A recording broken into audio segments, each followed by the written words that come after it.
para uma intervenção até 15 minutos de cada uma das entidades e começava aqui pela sala, pelo Sr. Vice-Presidente da CCDR de Lisboa e Valdo Tejo, que tem a palavra. Faça favor. Muito obrigado. Correndo o risco de colocar aqui alguma complexidade acrescida na leitura cronológica das questões que aqui foram colocadas, das quais desde já peço desculpa, eu vou assumir metodologicamente uma tentativa de dar as respostas em função do timing em que os senhores deputados o foram colocados. E a sua deputada Vera Brás coloca logo a questão essencial, que é qual o futuro. Provavelmente vou tocar nesta resposta muitas das outras questões que aqui foram colocadas. Por isso, relativamente ao futuro e respondendo também a outra questão que aqui foi colocada, é a seguinte: nós temos uma capacidade licenciada de 198.198 metros cúbicos,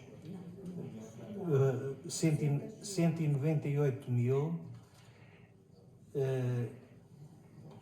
do total autorizado, e está um total depositado de 194 mil. Estão corretos estes números? 194 mil depositados e 198 que estão autorizados. Isso temos aqui um diferencial mínimo, segundo os documentos oficiais que me forneceram os serviços na preparação desta sessão aqui.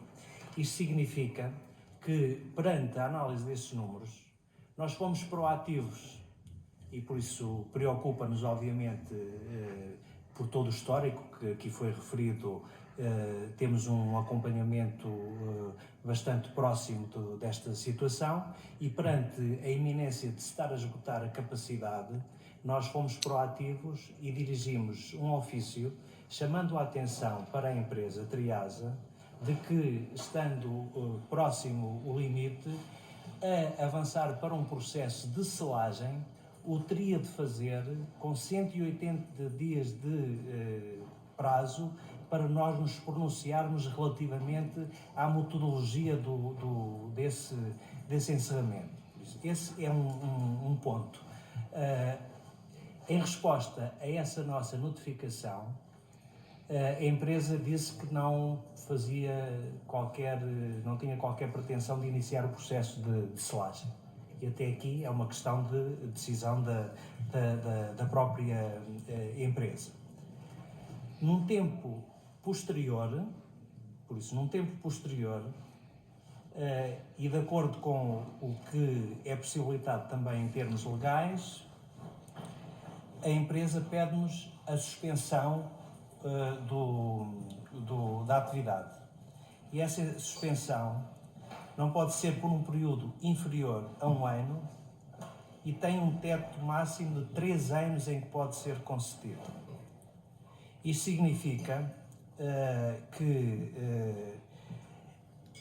numa vontade que possa ter a empresa de continuar a sua atividade naquilo que é a capacidade que hoje tem, que são este diferencial de poucas toneladas de encaixe, será sujeito a uma nova vistoria rigorosa, não é? Porque houve uma paragem da atividade, mas coloca-se aqui a questão, imaginemos que, no caso concreto, a empresa não tem interesse nisso, e vamos até imaginar, se as coisas correrem de acordo com as regras procedimentais, avançará para um pedido de selagem, que terá de cumprir os tais 180 dias, a CCDR pronunciar-se-á se está de acordo com aquele processo ou não, e todo esse procedimento se vai desencadear normalmente.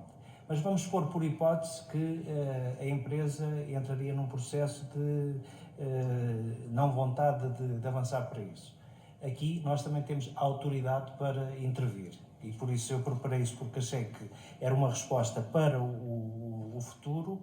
No caso de não haver essa vontade da empresa avançar para um processo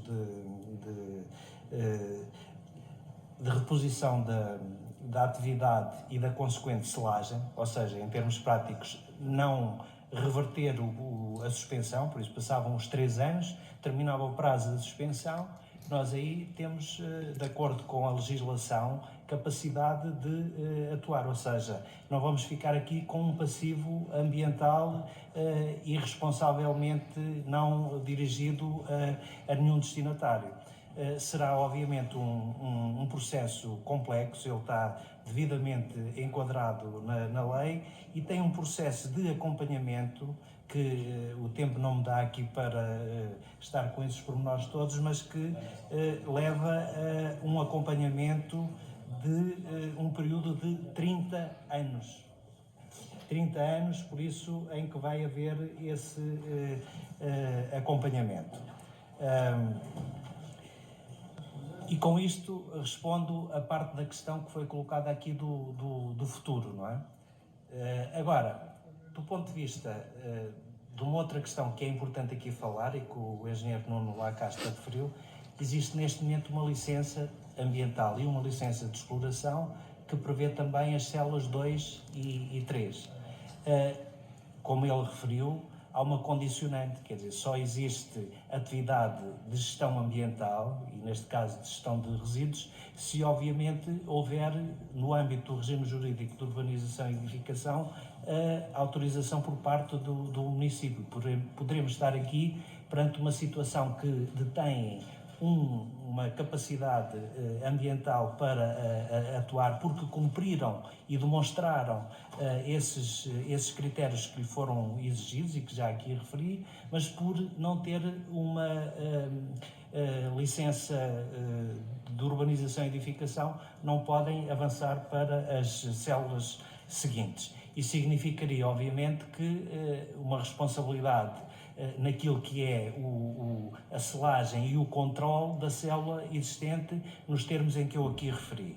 Para não ficarem aqui dúvidas, os critérios que foram verificados, eu já referi aqui, mas penso que se exige esse esclarecimento, porque ele é aqui referido transversalmente por vários dos senhores deputados, quando se foi feita a avaliação, e esta avaliação para a renovação da licença, ela foi sujeita a discussão pública, conduzida pela APA, e o Presidente da APA poderá pronunciar-se relativamente a isso. Naquilo que me compete dizer, nós observamos critérios administrativos que vão desde aplicabilidade, validade de garantia bancária para garantir que não fica por haver capacidade de intervenção através de falta de financiamento, como é normal nestas situações, um seguro de responsabilidade civil extracontratual, seguro de responsabilidade ambiental, registro das EGARs, e esta é uma outra coisa importante para dizer que nós temos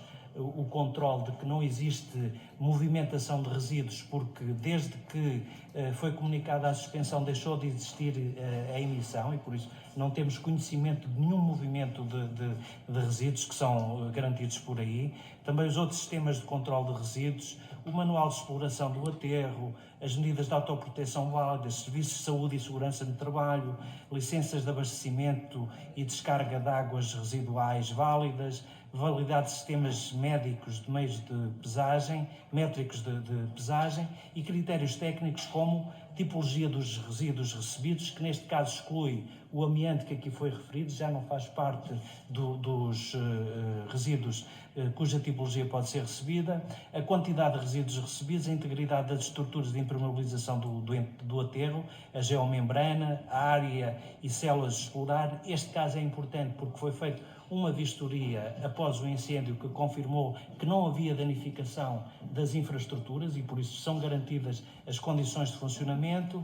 Também noutros critérios que foram vistos, como o normal funcionamento da estação de pré-tratamento de águas lixiviantes, que aqui foi colocado também essa questão, o normal funcionamento dos sistemas de lavagem de rodados, existência de meios de vigilância, câmaras, existência de meios de combate a incêndios, existência de material para primeiros socorros, existência de sinalização de segurança. Por isso, é um conjunto exaustivo de critérios que foram observados e que, obviamente, foram objeto não só da sua verificação administrativa, mas também das vistorias, e respondendo à questão de quando é que foram feitas as várias... Eu tenho aqui uma elencagem, o tempo está quase a terminar, mas desde 14 de 12 de 2016 uma vistoria prévia feita com várias entidades, até uma última agora no âmbito do licenciamento, da renovação do licenciamento, que foi no dia 17 de maio, com a APA, a ARH, por isso dos resíduos, a Autoridade de Saúde e a Autoridade de Condições no Trabalho, e uma visita técnica específica em agosto decorrente do incêndio que aqui foi referido. Para além disto, existe um acompanhamento, e é uma questão que também aqui foi colocada. A IGAMAOT atua, existe no país uma metodologia definida pela Tutel, que existe um Programa Nacional de Fiscalização e Inspeção Ambiental, onde alvos com histórico ou situações mais problemáticas têm determinados níveis de entidades a atuar, e neste caso a IGAMAOT faz o seu trabalho. Isso não implica que nas suas circulações no território as equipas de fiscalização da CCDR, sediada quer em Lisboa, quer nas Caldas da Rainha, nos seus circuitos vão tendo uma atenção que obviamente não é publicitada por razões que todos percebemos, não é? Por isso a fiscalização tem de ser qualquer coisa de inopinado e que possa não ser confrontado com situações que são montagens. Eu penso que relativamente às questões que aqui me foram colocadas, respondi de um modo genérico, já ultrapassei aqui o meu tempo, pelo que peço desculpa, mas gostava de terminar dizendo que... Eu peço desculpa, cada uma das entidades tinha nesta fase 15 minutos para responder. Então ainda até tenho 15 mais... minutos, okay. Até 15 minutos, não tenho que o gastar todo, mas... Sim, não, mas... Como? Sim. Eu relativamente à questão da IGAMAOT, quer dizer, que tem uma sede própria com a IGAMAOT, penso que seria nós temos, obviamente, conhecimento desses relatórios, mas penso que estar-me a pronunciar sobre esses detalhes aqui seria um bocado abusivo, uma vez que é uma outra entidade. Poderei, se assim o entenderem, com todo o respeito pelos seus deputados, pedir formalmente essa possibilidade ao IGAMAOT, mas penso que não competirá, ou pelo menos seria deselegante da parte da CCDR estar aqui a dar conhecimento desses relatórios da IGAMAOT. Não significa que a IGAMAOT não nos tenha dado conhecimento, por isso nós somos entidade que está, como referi, enquadrada no PNFIA, no tal Programa Nacional de Fiscalização e Inspeção Ambiental, onde atuamos conjuntamente com as outras autoridades.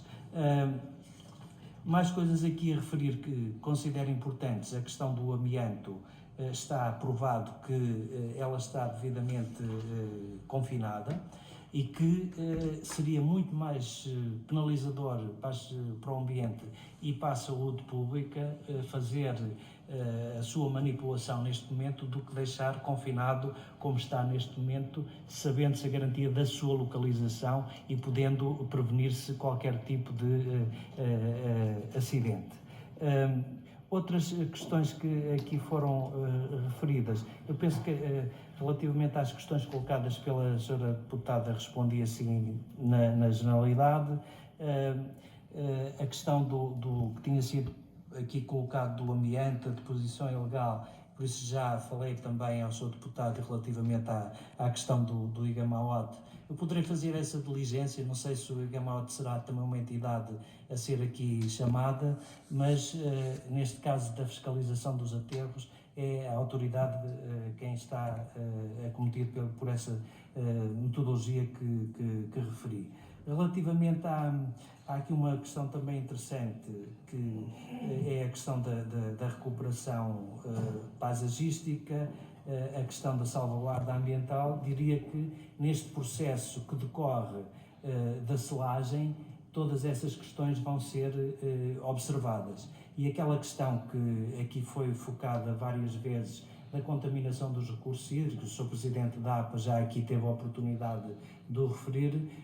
Estamos a falar, obviamente, de uma infraestrutura impermeabilizada com geotesta, com um conjunto de estruturas que garante essa salvaguarda logo inicialmente. Por isso, compete-nos a nós, administração e autoridades, continuar a monitorizar, de modo que no período pós-vida útil da exploração do aterro, estas questões venham a ser devidamente monitorizadas e não causem transtorno.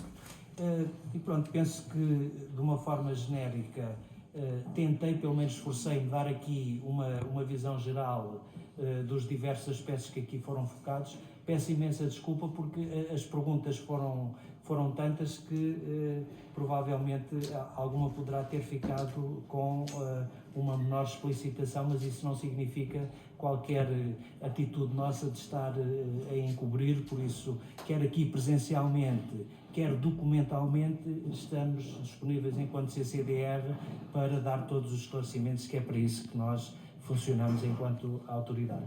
Obrigado. Muito obrigado, Sr. Vice-Presidente. E antes de